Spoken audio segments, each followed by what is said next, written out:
Hey there.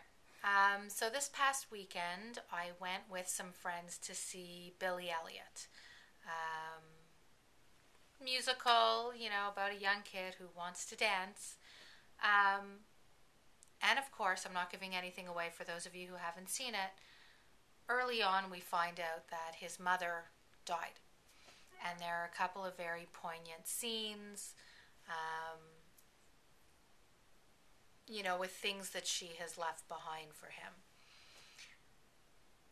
And there's one particular scene in the first act, and you could sort of see in the audience everybody was feeling a little emotional, and it sort of tugged at the heartstrings.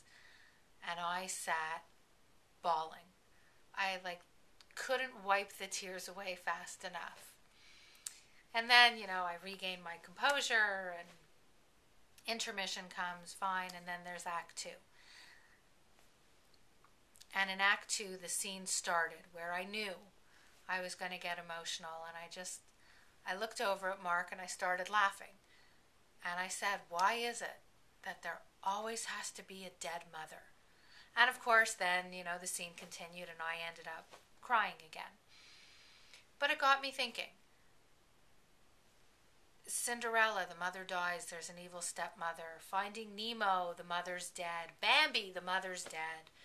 You know, all these movies and all of these things where the mother has died, and yes, they're doing it to evoke an emotional reaction, and yes, it makes things more powerful for the viewer, but I watch these things and it just has a completely different meaning.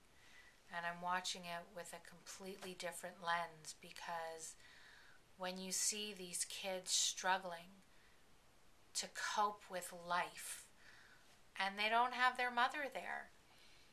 And listen, I am not Mother of the Year. I am far from the best mother in the world.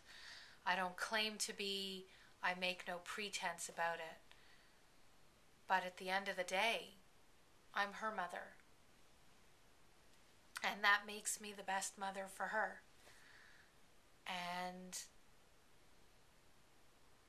how do I give her what I want to give her if I'm not here to do it?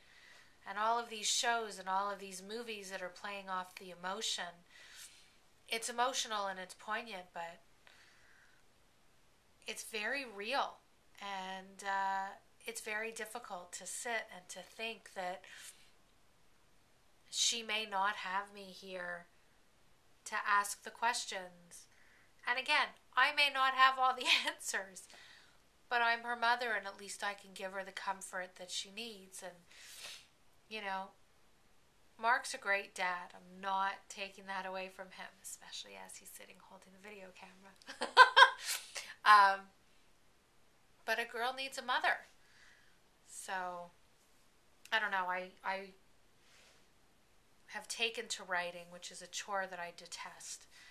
But I've taken to writing about my thoughts and my feelings and my beliefs and my values, so that if something should happen, she has something to look to, something to help her, to guide her if I'm not there.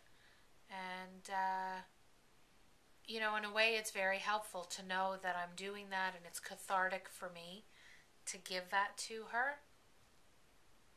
But damn it, why does all, this entertainment have to draw on the heartstrings by having a dead mother? So it just sort of put me in a bit of a funk. And,